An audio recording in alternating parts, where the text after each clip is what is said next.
আজব এই দুনিয়াতে আজব মানুষ। আমরা 35 ডিগ্রি তাপমাত্রায় ক্রিকেট খেলতে পারি, কিন্তু এসি ছাড়া নামাজ পড়তে পারি না।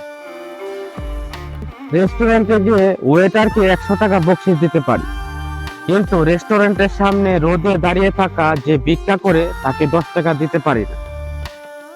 বাড়ির দারোয়ানকে 7,000 টাকা বেতন দিতে পারি, কিন্তু ইমাম সাহেবের 300 টাকা বেতন দিতে পারি না।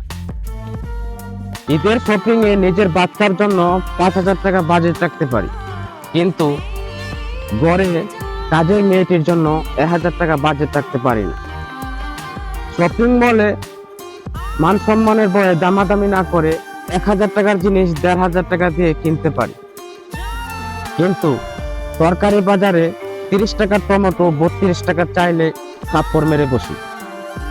200 টাকার বাস ভাড়া 2,000 টাকার গাড়ি নিয়ে যেতে পারি, কিন্তু রিক্সাওয়ালার 15 টাকার ভাড়া 20 টাকা চাইলে থাপ্পড় মেরে বসি। শরীর পরিষ্কার রাখার জন্য 1,000 টাকার সাবান ফেস ওয়াশ ব্যবহার করতে পারি, কিন্তু সম্পদ পরিষ্কার পবিত্র রাখার জন্য দরিদ্রকে জাকাত দিতে পারি।